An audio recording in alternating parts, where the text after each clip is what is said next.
like to provide you with a brief outline of how this session is going to run. It's going to run over an hour, and we'll have our opening address from Dame Leslie Strathey, followed by a short video about the profession and with some of the people in the audience who actually participated in the video. And then there will be the opportunity to ask questions to the panel, some of our senior operational delivery people. So to get the session underway now, could I please invite our opening speaker, Dame Leslie Strathey, Chief Executive and Permanent Secretary of HM Revenue and Customs, and our cross-government Head of Profession for Operational Delivery.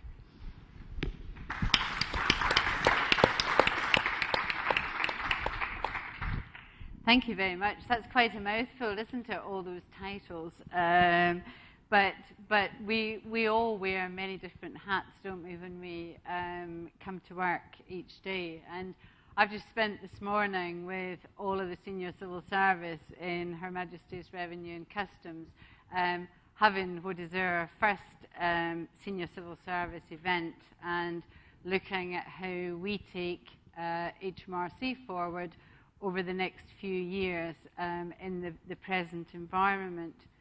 And you know, I've been at Revenue and Customs since November 2008, and prior to that, I was Chief Executive of Job Centre Plus, and it was from my days as Chief Operating Officer in Job Centre Plus that I became involved with operational delivery and professional skills for government. Anybody that's read my sort of pen picture will know I started as an admin assistant on the front line, and I have tried very hard to carry all of my learning from face-to-face customer service with me throughout each job I've done in the civil service over the many, many years that I've been here. And I'm incredibly proud of the changes I've seen over the years. The way we've changed the how we do our business, but you know, throughout all of that, you know, to hang on to what customers need and customer understanding and being professional about how we deal with the people that we serve is something that you can do, whether, you know, we were back in the old days where everything was pen and paper and everything was face-to-face to the more modern ways of dealing with customers now. But I've also always felt very strongly about operational delivery being a poor relation in many departments of state. Most departments these days are centred around, you know, a much smaller core centre that is there to support the policy-making process, and quite often people want to be in those roles and find it quite difficult to move into operational delivery. I've worked in strategy, I've worked in policy, I've worked in operational change, I've worked in operational delivery. And for me, they're all equally important because we need all of them to make things happen, and we need all of them to serve the public. But we need to understand the role that each plays, and you know, that frontline experience feeding into right up to policy-making processes so that people understand that you don't have a good policy if it's not easy to deliver, and you don't have a good set of products and processes at the end of the day if you haven't taken that whole chain from what is the problem we're trying to solve through to how does the customer engage with us. And I'm, you know, delighted that operational delivery was recognised as a profession and has parity with the other professions. We launched it last year at Civil Service Live. We're 1 year on now. There are 350,000 people in operational delivery, so it is by far the largest in the civil service. And, you know, our working definition is about those who are on the front line. That is basically people who are in face-to-face advice with customers, people who are in contact or call centres engaged on the telephone, and people who are involved in any sort of back office processing activity that's about direct line of service. But building on what I've said earlier, we're all in operational delivery at the end of the day because, you know, all of us, from our politicians downwards, are here to serve the public, and we're certainly all paid by them.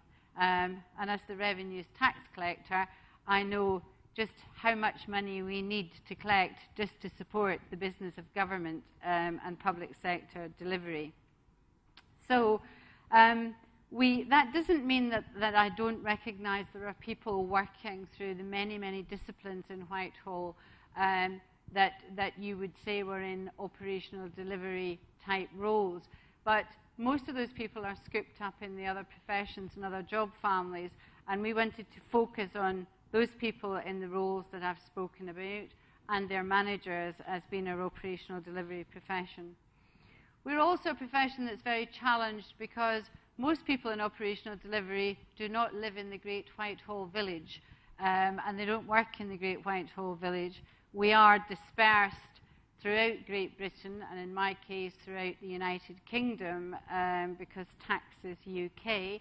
And we have some real challenges with geography, mobility, and many people in operational delivery are in the sort of lower 1, 2, 3 grades in the civil service.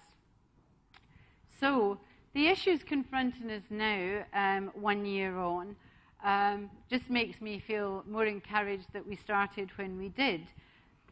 The economic circumstances provide challenges for everybody in government, and recruitment freezes, promotion freezes, pension contributions potentially going to increase, pay freezes, potential changes to our compensation. There are lots and lots of negatives if you really want to dwell on them. But we could actually look on the more positive side and say that there will be many more opportunities for people to build their skills by moving from one department to another, or from one part of a department to another. And, you know, in the last couple of years in HMRC, we've redeployed nearly 2,000 people beyond our own walls of HMRC into other government departments. We had tremendous support from DWP and my old business, Job Centre Plus, both in helping my people to understand the labour markets that they lived in and what their opportunities were for other work, and also as a collaborative employer in operational delivery in moving people across between the two departments. We're going to have to get used to that a lot more. And the more generic we are in our frameworks for equipping people who do similar jobs, very similar jobs, to be able to move between departments, gain experience, and as one department shrinks or another one expands, then the richer we'll be in the civil service. There is increased demand from our customers to have professional services. And by that, I don't mean everybody having a qualification, although that's an ambition in the longer term. It is about understanding what the skills are that employers want these days and the service that our customers expect. We in operational delivery are so important because we shape people's views, the public at large's view of Whitehall, of government, of a civil service. There's no shortage of newsprint and other media criticising us all as cosseted, protected, you know, overpaid, gold-plated pensions, etc., as the politics play their way out and people take their views. We need to hang on to what we know, that most people come into the civil service because they want to make a difference and they want to do a good job. And most people in operational delivery, often despite what we do or what we ask of them or what other people do, give a good service to their public. And it is, our many staff surveys over the years tell us that that's what's really important to people, that they feel that they're equipped to give a good service. So the standards that we lay out, because that's what the profession's about. It's not my job to tell any of my permanent secretary colleagues how to run their department. It's not my job to tell any of the HR directors how they're going to enable the people in their various departments. The head of profession role is about setting very clear standards. It's about segmenting the workforce and being clear what the core skills are that we need in each of those segments. And it's about setting out the paths to success where you go inside a particular workforce segment.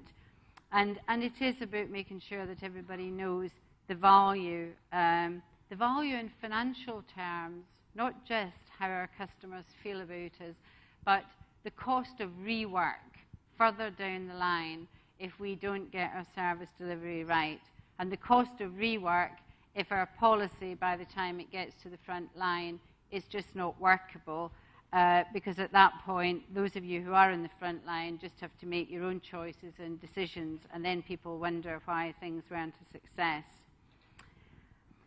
So what have we achieved already? We have a qualification in debt management, which is the first qualification that we've designed specifically for the profession. It's the first of a suite of qualifications that will be available to staff across the profession. Debt is very, very close to my heart. We had what I thought was a lot of debt on our books when I worked in DWP, but it's a very tiny number compared to tax debt, which is a very tiny number compared to the national debt. But we've all heard how important it is to the government that we reduce the deficit. And in HMRC and DWP, the two departments that I spent a lot of time in, you know, there is much to be gained by people learning from each other, much to be gained about sharing data, much to be gained about sharing expertise on how best to reduce that debt. So that is one where people, if we develop it once, then that qualification will be something in time that people can easily move between jobs. We also have set out national occupational standards for contact centres and for processing. And again, in time, you know, I hope the questions that people will be asking when they're vacancy filling is, you know, is this person working towards these standards? Can they articulate these standards? And that it will be a much, much faster way of matching people, you know, where the opportunities exist. And we have a strategy now for embedding the profession. And all of this has been developed by myself and the other operational delivery champions in the very large departments, because we're trying to make sure that we have economy of scale, those of us that have more resources available to us working together so that smaller departments can then benefit from that. And so on to future developments. We'll continue to work on further professional qualifications, but please remember it's about standards and it's about parity with the other professions.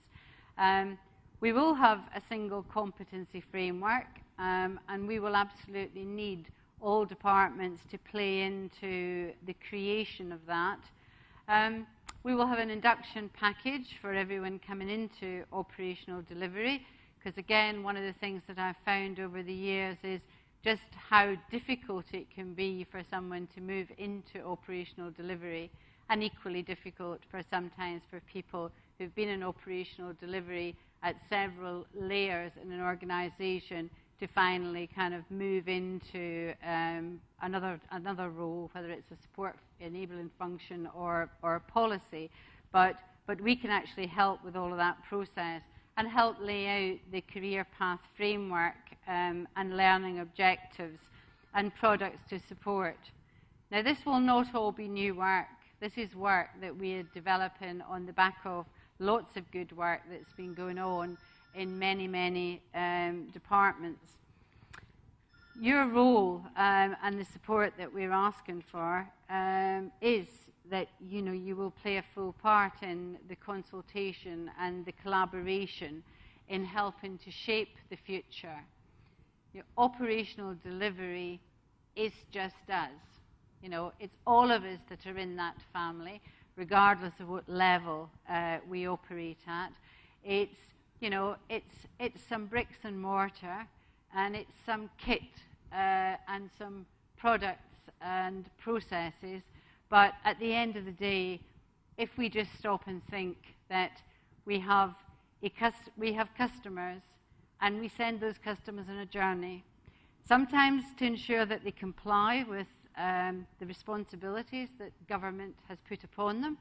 Sometimes it's to help them acquire those things that they have a right to and being given a right to.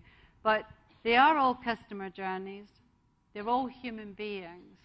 And, all of the people who work in this profession, are here to give the best service they can within the resources available. So I want everybody to feel that they are part of that family. They have a voice through the operational delivery champions in their department for each of you, and right up through the Operational Delivery Forum, which I chair. I am incredibly proud that my roots were in operational delivery. I still feel very proud to be a civil servant who has come up through all of those grades and had the opportunity to influence policy and strategy along the way from a delivery perspective.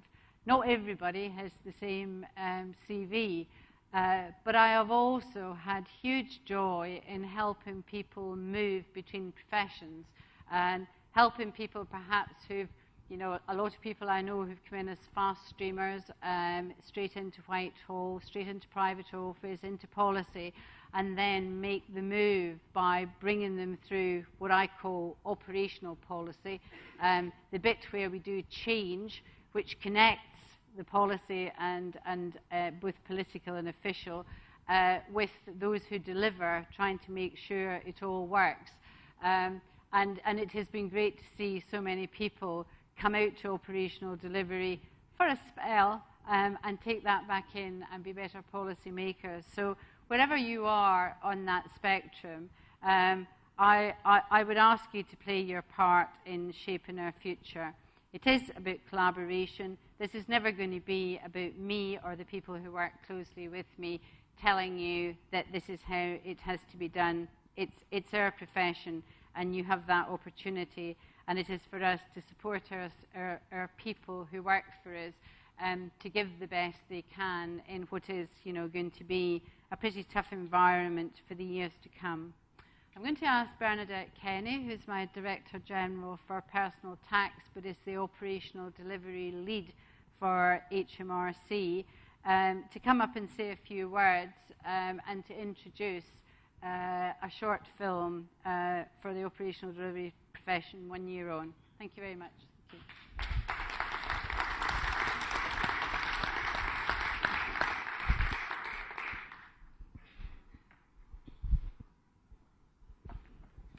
Thank you, Leslie, and good afternoon, everyone.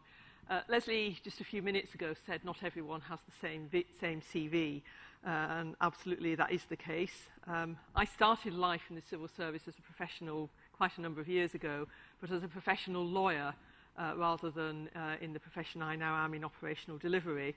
And I only moved into operational delivery partway through my career, but since have stayed in that for 19 years. First in the Ministry of Justice, working in courts, and obviously more latterly in Revenue and Customs. I'm one of a small team of us who are heads of profession in departments who work closely with Leslie on this agenda, together with colleagues from the Home Office, from DWP, and from the Ministry of Justice.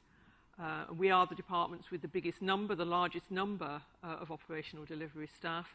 And between us, we have people working in just about every location in the United Kingdom, right from the West Country to the north of Scotland, the furthest west of Ireland, over to East Anglia. We work very closely together, and I think that's an incredibly important point to note. This is not about an individual departmental view. This is about a collective view of a single profession. It may be the newest profession, but the people who work in it touch the lives of just about every citizen, probably every citizen in the United Kingdom. So what we do is important. We each lead on projects within the operational delivery work stream, focusing on particular aspects of the agenda, working with teams from across the 4 departments to move forward on the sorts of areas that Leslie has talked about.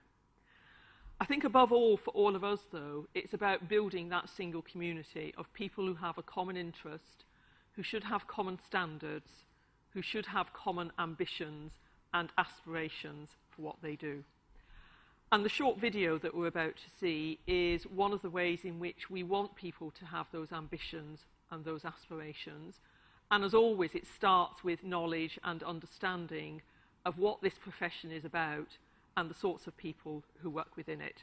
So if you could please start the video.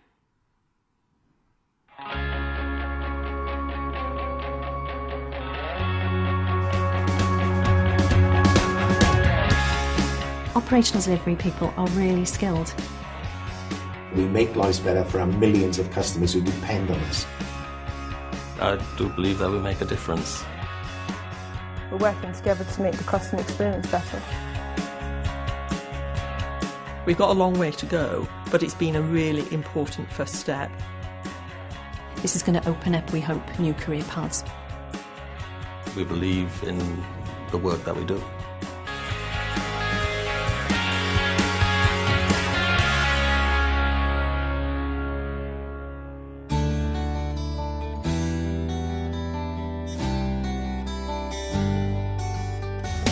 I'm lucky enough to be in a position where I can go out wherever and whenever and talk about the operational delivery profession. It's something that I really enjoy doing, encouraging people to think about the staff on the front line and the skills that they have and the value that they bring to the organisation. The fact is that the policy is important and the delivery is important as well, because a policy is no good if it's not having an impact on citizens' lives in the right way. And that's where the delivery end comes in, that's where my people come in, because they're actually giving life to the policy. We've got the development now of the new National Occupational Standards for those staff who work in the contact centre environment, who work in processing roles, and for staff who work in face-to-face. If you work with customers, there's a tremendous amount of learning and development opportunity available. Investing in the skills and training of the people who are doing this work is incredibly important. You know, some of it may feel to an outsider a bit low level, they're just answering the phone, but the way that our people answer the phone, how they react to the customer, the speed with which they understand the query that the customer has got, whether they're polite, whether they're getting it right, that's all incredibly important. My name's Steve Taylor, I'm the Programme Manager for the Management Development Academy, for short MDA. It's a 21-week training programme aimed directly at operational managers. And it's around, ensuring that we provide customers with the best possible service. It works because it engages all of the managers and the staff to actually aspire to achieve. Yeah, my name is Sam Aluwalia. I work in the Brighton ION office. The ICFN was a work stream that was being delivered by the UKVA. It's identity cards for foreign nationals. The main goal was to reduce the waiting time for customers requiring these cards. We had 3 work streams coming in, 3 different client bases, 3 different customer bases. All had differences in terms of their expectations, but the way they were treated had to be very, very consistent, and the experience they were given had to be consistent. The greatest satisfaction for me was actually seeing my team rise to this challenge, and then as a group, as a team, everybody playing their part in making sure that we delivered. And I have individuals in my team I know who would actually be able to transfer their skills, whether it be to regional offices working on counters, or whether it be into other areas of the government.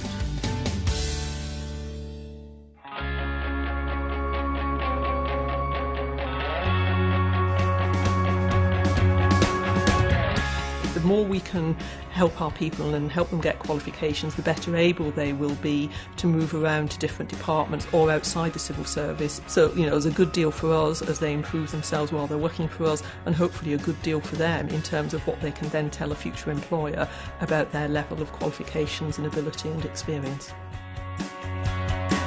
If think the model that we have in South Wales, which encourages the sharing across government, is something that perhaps could be looked at in other regions, in other areas, because we're learning a great deal from each other. We could improve the service to our customer without actually having to increase the cost, because we're actually sharing that knowledge across a wider range of departments. One of the really good things about being a head of profession is that I have colleagues who are also heads of profession. The Ministry of Justice, Work and Pensions and Home Office, as well as Revenue and Customs, work closely together under the leadership of Leslie Strathy, who's the head of the profession across government. We're sharing our experience, and it's really good to share the experience of what's not working as well, and actually get help from those colleagues actually to make things better. What's going to be particularly important in the year ahead of us, it's going to be a challenging year. Citizens and business are going to be demanding more from us than they ever have, and they're going to be expecting a very high level of service.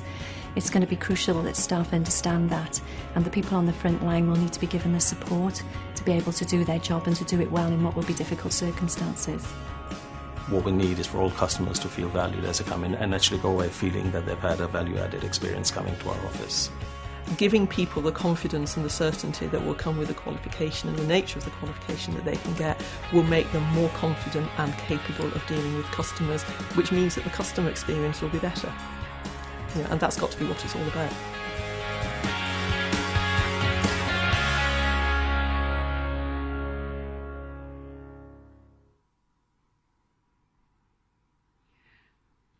Well, you may well have recognised me on that video. I wasn't aware that I was on quite so much. But everything I said there, everything you heard me say, I absolutely say with feeling. What we do, all of us in the operational delivery profession, alongside our colleagues in the other professions, policy, law, people, IT, whatever it might be, what we do adds up together to value for the customer if we can get it right. And all professions, and the operational delivery profession as well, must look to raise its standards, to train its people, to develop them, and to do better for our customer. So that video, which gives us a bit of a feel for how far perhaps we've gone over the last year. We still have a very long way to go. We have a lot of plans for what we need to do in the future. It's just a quick taster of what's out there. I hope that it encourages people to think about their aspirations and their ambitions, about their training needs. There's some material in there about what's beginning to be available within departments and some of the things that we are working on. So thank you very much for watching that. I'm now going to hand over to Martini.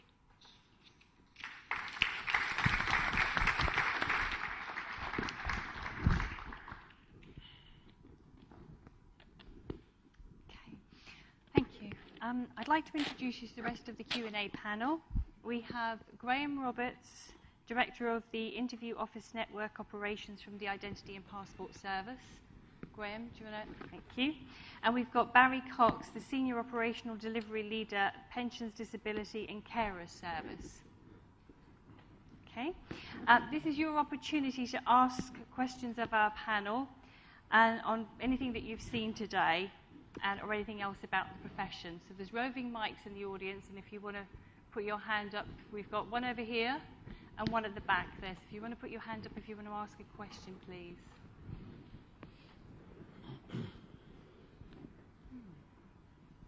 This gentleman down here. Hi, I'm Steve Tompkins from HMRC. Just wondering, I'm in the sort of back office profession, finance, but at the moment we're going through a lot of benchmarking exercises, started off really last year for professions like HR, finance, ICT, procurement. I just wondered, at this stage, do you see there's any potential and scope for benchmarking in the operational profession? And if so, how would you think that would improve the customer services that you're looking to do? I think it's a really good question, and I think there are generic jobs that you can quite easily do that to. You can use the same tools to set them out. So, for example, in contact centres, you have industry standards that are very clear about how quickly you answer the phone, and what the impacts are of not answering the phone in that time scale, because what you get are multiple calls, and then you get into failure to answer, you know, most of your calls, and poor service and everything else that goes on. You know, you then can decide what you want to do on the phone, whether it's an outbound call business, and what each of your agent has to do in that time, through to if it's an inbound business and whether you are simply a signposter or whether you're asking the customer to contact you because you have a transaction like renewing your tax credits, for example. So there are lots of parts of the civil service that already have, you know, benchmarks for key activities and monitor against it. And they are benchmarks rather than targets. I think I make that point very strongly, because there will always be occasions when our customers just don't fit into those neat little boxes we want to put them in, that this call takes 4 minutes to deal with. But you have to have benchmarks based on what you know about the reality of your business and an ambition to improve. So in HMRC, we have a long way to go, even for our big customer journeys and processes, to be clear on the standards for those. But certainly in the 2 businesses I worked in previously, we had quite a lot of that across a number of key process and activities.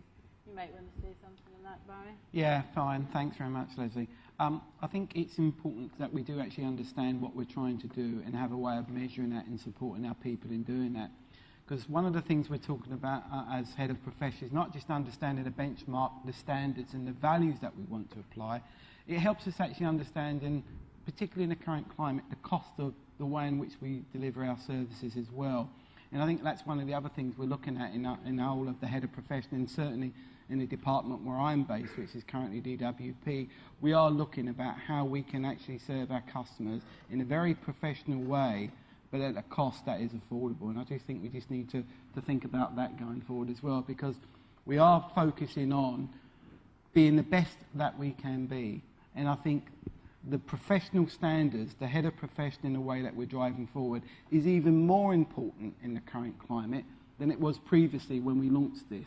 And I just think it's driving me within DWP and my colleagues in DWP to actually work with our colleagues, our staff and our customers to make sure we get the standard of service and the benchmark standards that make a real difference to people's lives, whether it's our people in terms of our staff or our people in terms of our customers. And that's, I think, is really important that we look at that whole customer journey from a staff as well as the actual customer perspective as well.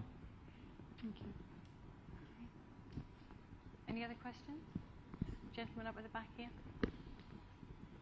Is there any? Who do you want to address your question to? My name is Richard Main, and I'm from HMCS. Currently, there's obviously lots of similar plans, delivery plans out there, like the MVQs for customer services and things like that.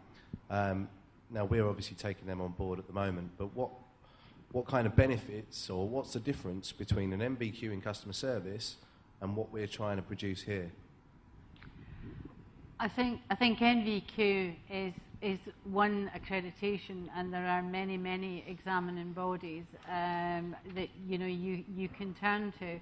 The job of what we are trying to do in each of the professions, not just operational delivery, is work out the best value and which bodies to work with to develop that which we want, which will be sustainable in the future.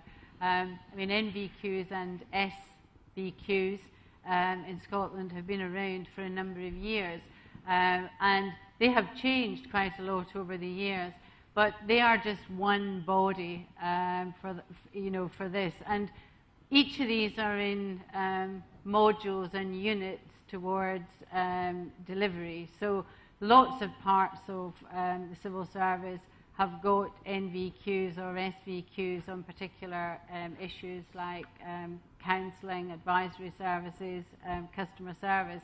So we're never going to be in a place where we've got so much money and so much time to do all of this that we're going to say we don't want that qualification and we're going to put you through this. the standards, you know, ought to be pretty similar, because it's about what's the best accreditation for what works for us, and what can be generic. And I would expect that that what we have in most of the vocational qualifications that we've done in government will have a direct read across. Do you want to add to that? No. Is that okay? There's a lady up the back, Rebecca. Gail Jones, Food Standards Agency. You've spoken a lot about economies of scale, and that was something that was echoed this morning. Thinking about delivering through others and the voluntary sector, small, medium and enterprises, and the sort of local agenda that we're now addressing, I wondered what sort of thoughts you have on delivering through others, especially in relation to the health agenda and food safety, and of course we've got a real challenge in terms of compliance of takeaways. With 400 local authorities. For my job, trying to deliver through others, would welcome any tips. Who would you like to answer that question? I mean, obviously, in government, we all deliver in different ways. I mean, my Department, Revenue and Customs, we pretty much deliver entirely at the moment through direct services. But I think, like all parts of the public sector, we are getting our heads around the scope and the potential and the benefit out of delivery through voluntary and not-for-profit sector. And we have small projects and small amounts of money that we put into some organisations to actually help us with the harder-to-reach customers. And I think what's interesting, that experience is very interesting, very educational for us about the way in which there are different ways of delivery. And I think that we're going to have to get our heads around thinking about those different forms of delivery in a way that perhaps traditionally we've tended to think about, the sort of the central things. I think that there's a lot that we can learn from the wider public sector in this regard. I'll give a brief plug for something that's happening at 3 o'clock, I think, in Theatre 2, which is actually looking, it's very cryptically called Lean Working. There's quite a lot more behind that. But one of that particular piece of work, which is another collaborative project across a number of government departments, we've been involved in, for example, looking at what the police are doing, what the NHS are doing, and they're all parts of the public sector, but they're not direct delivery. They're not delivered by directly through government departments. So I think there's a lot out there that we need to know more about. I think we have to understand the different methods of delivery, and I suspect that as time goes on, the operational delivery profession in Whitehall has to have the facility to deliver through others just as much as it has to have the facility to deliver directly. Can I just add a couple of things then? Thank you, Bernadette. I think if you listen to what the coalition government is saying at the moment, they talk about three general themes, I think, which is around localism, the use of cooperatives in a big society. And I think as civil servants, we're going to have to get a head round about what that means in a way in which we interact with our citizens and how we deliver our services. And I think if the coalition government deliver what their ambitions are, at the end of this parliament, there'll be quite a fundamental change in a number of our departments about how we're actually providing services in a way in which we act in a more collaborative and cooperative way with colleagues in the local communities. And I think as operational professional people, we need to understand that we need to think about things differently in the future. We're talking about coming from the past, developing standards, and that's absolutely fine. We learn from experience. But the big challenge in operational delivery in the future is about thinking completely different, in my view, about how we're going to deliver our services. And it starts with us, because I think one of the big barriers we need to overcome as a civil service is we talk about being civil servants, but we actually only work for one department when it comes down to the conversations with each of us. And I do think we need to think about, we work for the civil service, how we leveraging the whole of that talent that we possess, the facilities and the resources at our disposal to provide excellent customer services to all of our citizens, but in a more economic, less expensive way. And I think that's a challenge for all of us, whether it's here at this table, sitting in front of you, or all of us in the room. It's about how we work together to unblock that talent to allow us to see a way of doing it. Because, frankly, and I hold my hand up, I can't see a way of doing all of that at the moment.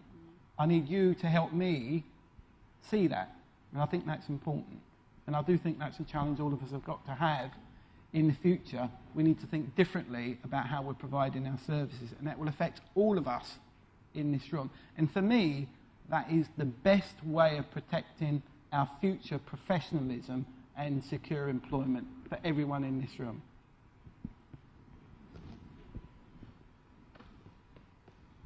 This gentleman here.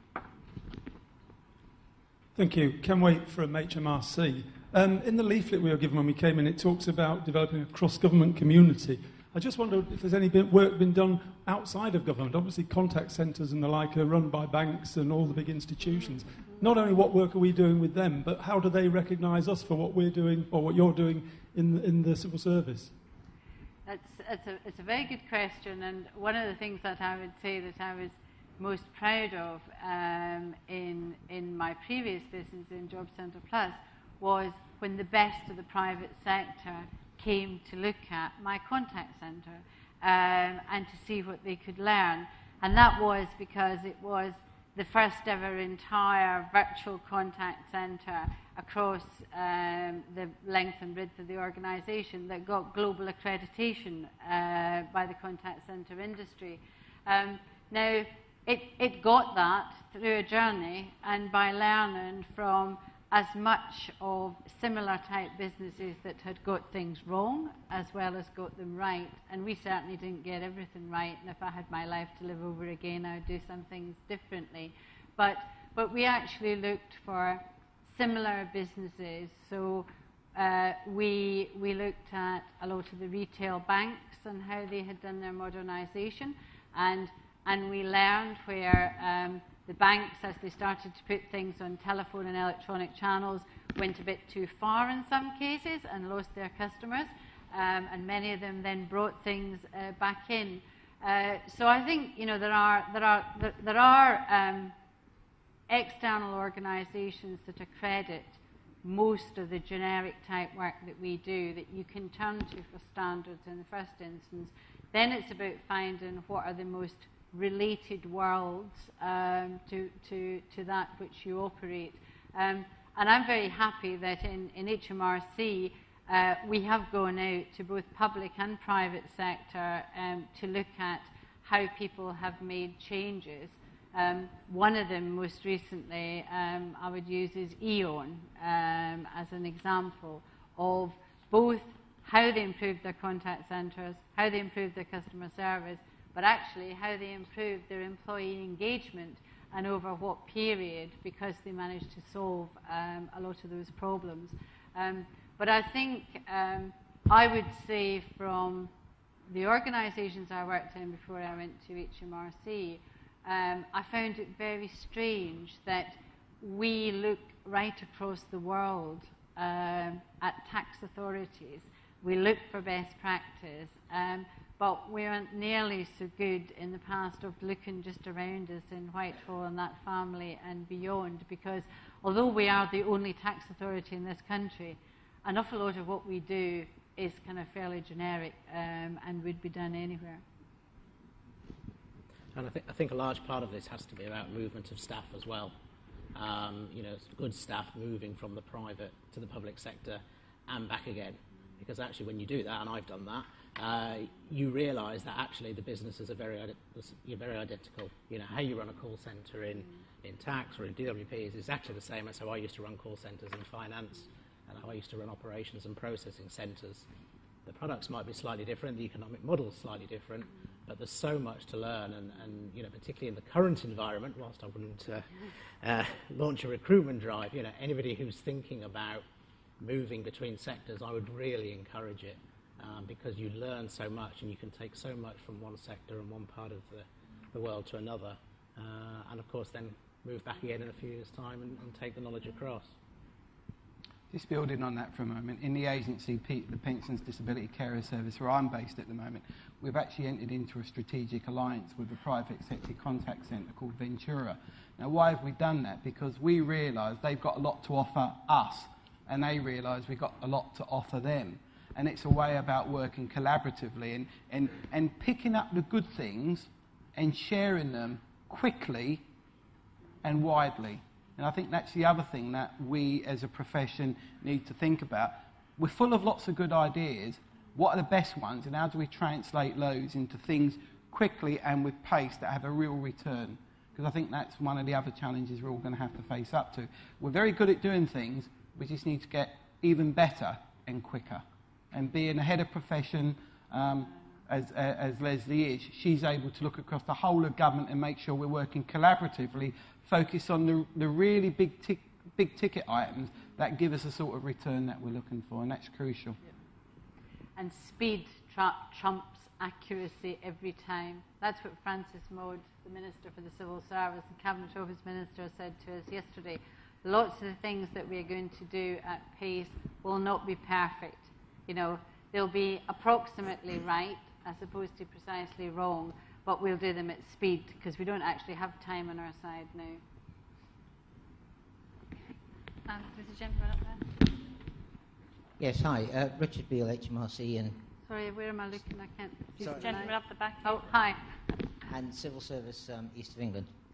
I just wondered if the panel foresee a kind of future where the barriers between departments would be broken down, and particularly frontline operational staff might start to consider themselves not belonging to a department, but being a civil service professional.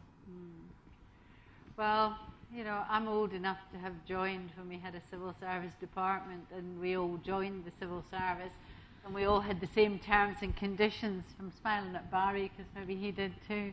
And more and more as we work collaboratively, you have to keep coming back to that question. You know, do we move the next stage from? I regard myself as one of a group of civil service employers at the moment, one of the very large employers. But I work hand in glove with all of my permanent secretary colleagues and as part of a top 200 in the civil service to try and be efficient and to harvest the best value for every pound of taxpayers' money we spend. I think the terms and conditions of various departments is one of the biggest blockers. You know, for example, HMRC staff are paid at the top end of Whitehall salaries.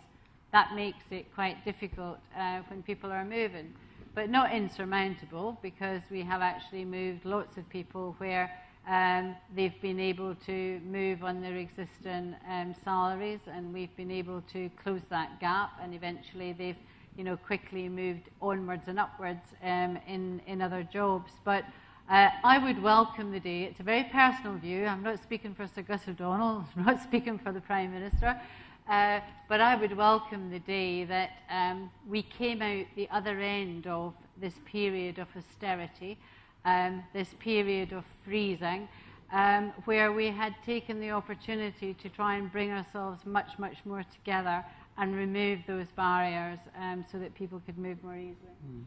I think there are some practical examples where that's going on at the moment around us, and perhaps sometimes we don't always recognise it. For example, there's now only 2 or 3 major departments providing human resource services across Whitehall. In the parent department I'm in at the moment, Department for Work and Pensions, our shared services infrastructure is providing services not to the businesses but to the whole of the department, and has a plan agreed with Cabinet Office about taking on more and more work across the whole of the civil service. And my question would be, why the civil service?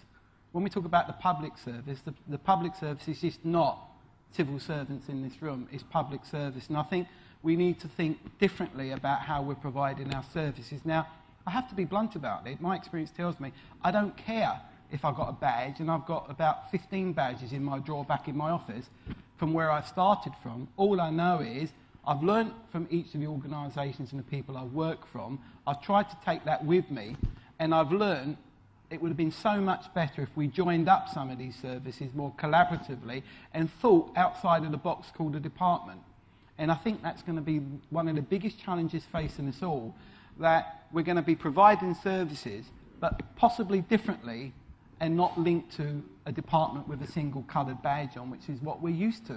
And that's going to be a challenge to all of us in our room, because it's going to change the way we need to think about how our civil servants will operate in the future. And I think that will come in this Parliament, sorry. And I think I'd also add that if you look at this from the point of view of our customers, I don't think they know which department necessarily each of us works for. I mean, Barry's customers are my customers as well, pensioners. And they quite often don't know whether it's HMRC or the PDCS that they need to contact, or which one of us might actually be able to solve their problem for them. And I think we need more and more to think of it from that point of view, rather than whether it's a particular department. So movement between departments, thinking of ourselves as being one public service rather than many departments, has got to be the way we think about things in the future. Good news is it's already happening. Yeah. Sam on the video, who's just sitting down there, embarrassed now. In Brighton last year was delivering services on behalf of 3 government departments from one office, and it worked. It was a bit clunky. Yeah. The IT was a bit hooky at times, but it worked, and the customers didn't know that they weren't seeing somebody from the government department they thought they were dealing with. Nora, this gentleman here.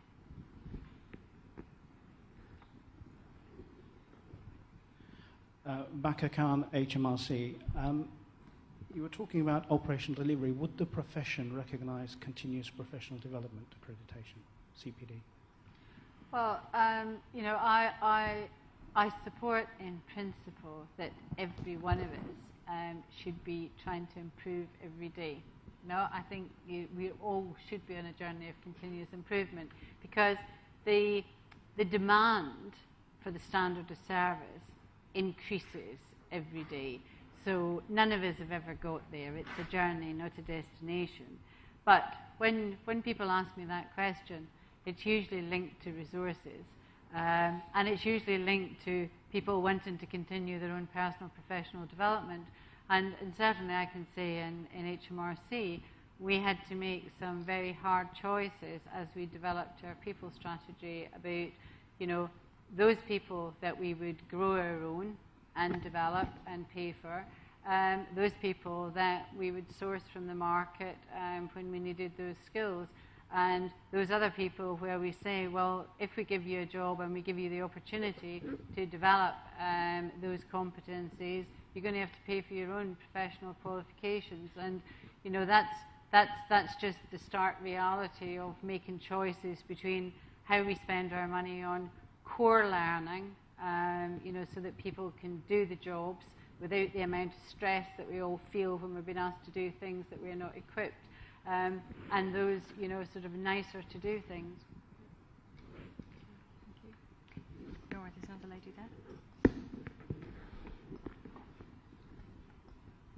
there. I'm Leslie Soper from HMRC. I work at an inquiry centre. In the leaflet that we got, it says the national occupational standards, they support contact centre and processing roles, but the face-to-face ones are a future development. Can I ask why they were left to last? And that leads me on to, is the current government still with the idea that inquiry centres will still have a presence where they currently are? I'm going to ask somebody in the team if they can pick up where we are in each of those and why face-to-face, because I can't actually answer that question. But on the latter part of your question about, where we are now and are we going to be there, I think the key issue is to separate service from bricks and mortar or telephones or electronic channels. With reduced resources and greatly reduced resources in the years that are coming, the challenge for all of us is to make sure those resources are focused on those people who are least able to help themselves. And that means that we want, if we absolutely believe there is a need for face-to-face, we will provide face-to-face. That doesn't mean that we provide face-to-face 5 days a week or 6 days a week from 8 till 6 or 8 till 8. And it also doesn't mean that we'll always do it in our own particular branded premises.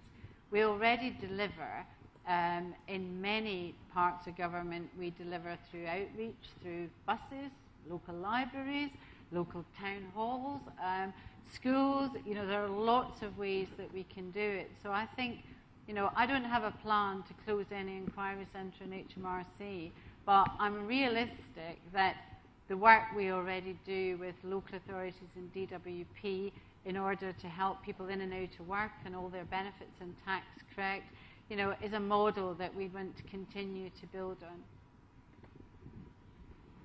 Dave, could you pick up the answer to the first Yeah, part of the question? Dave Smart. I work in a small unit that supports Leslie and the other heads of profession. First part of your question, it's simply pragmatic. We couldn't do everything at once. So we had to start somewhere, bite-sized chunks. We started with contact centres and processing. It doesn't reflect any value judgment about the relative importance of the three. Each of the three strands is important in its own right. We will be working this year to develop standards for face-to-face and move on from then to qualifications. Thank you, Dave. Leslie. Thanks, Steve. Okay, I'm afraid we're running out of time. So have we got one? I could take one final question if we've got one. Is this Rebecca? Is this lady here?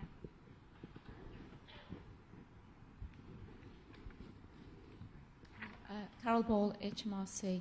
I'm actually on the front line, and one of the messages that's been delivered recently and caused quite a stir and a lot of fear in my colleagues is the idea that perhaps we're stripping away the management layer and actually putting people on the front line to deliver the business.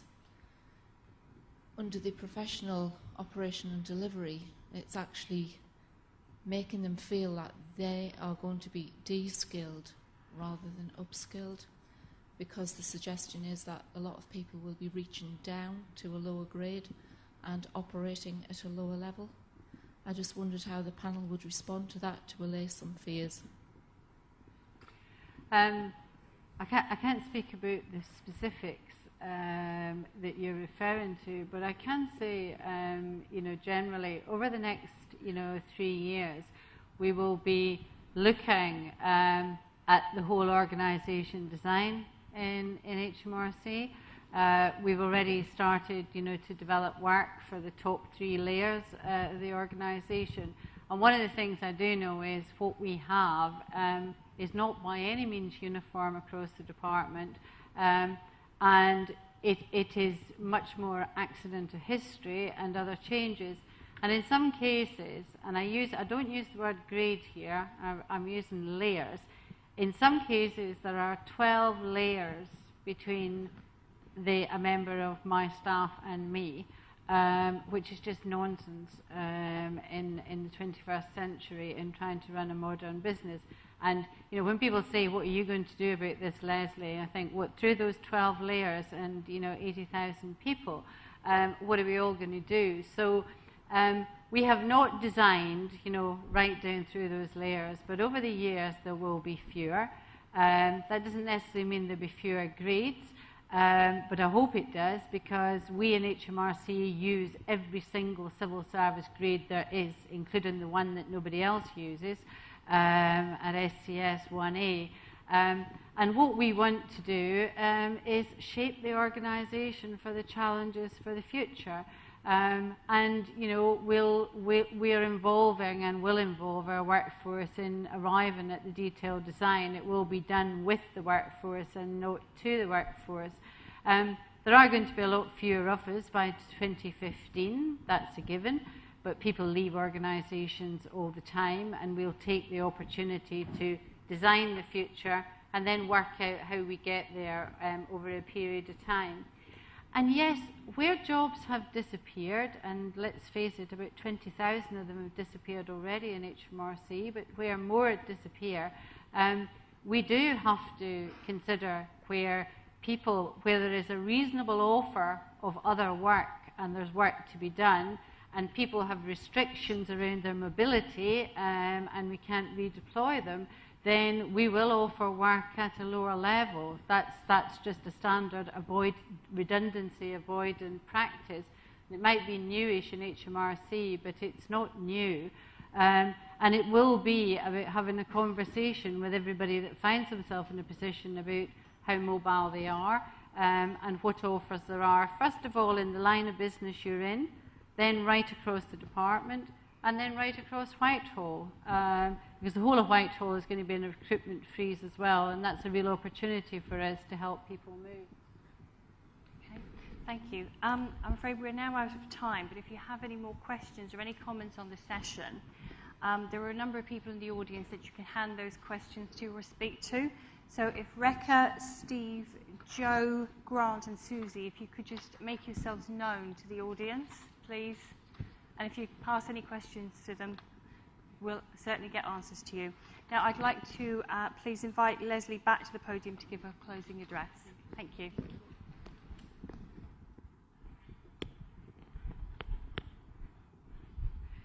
It's not a great room, this, especially for the pudding session, for anybody that actually got time to have lunch. It is the sort of biggest available space, and for the last 2 years when we've had operational delivery slots, we found ourselves having to turn people away when they tried to register for it because the rooms we had were much smaller. This is quite dark, and we're a bit spread out, and I'm sure you've already done a lot of listening. Some of my senior leaders that I see here have been listening to me all morning and were brave enough to turn up this afternoon, so thank you very much, gentlemen. I hope that we've given you a flavour of the work that's in hand. I do take seriously some of the questions, especially the last question, about the fear that's in many parts of the civil service at the moment. And why wouldn't it be with all of the messages that we've heard coming out? I would say that this is a time for the operational delivery profession to shine. It is a real opportunity for us to show that we are the people that form that perception that people have of government and public service. We've got many shining examples of excellent customer service. I take a lot of the great and the good from the private sector to visit parts of the civil service and to meet people, and they're always bowled over by the commitment and energy that's in our workforce, that people really want to give a good service. We as managers and leaders need to get better at equipping people and making it possible to do that. But I hope, my ask of each of you is that you go back to whatever part of the civil service you work in and you talk to other people about operational delivery as a profession. You find out who is the head of profession in your department if you don't already know, or who is the champion for operational delivery, and find out what is happening. And think hard about the years in front of us. I am very old now. I spent most of my career growing up working in the Thatcher government. I do know that when they say there's a freeze, they mean it's a freeze.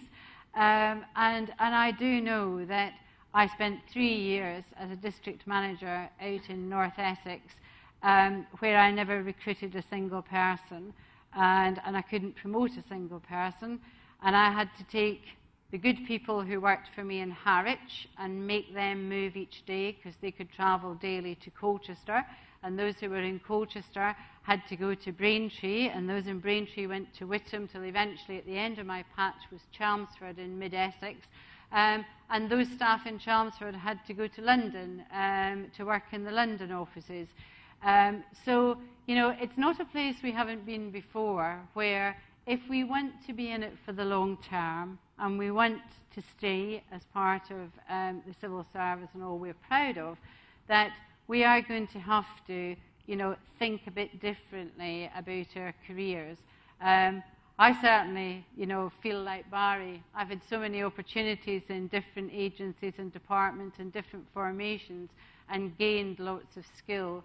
I've also redeployed people who've come back to me a few years later on promotion and better for having had the opportunity outside of it. So let's do what we can as a family for all of the people we know in operational delivery to kind of rise above all the threats and think about the opportunities that there might be for us.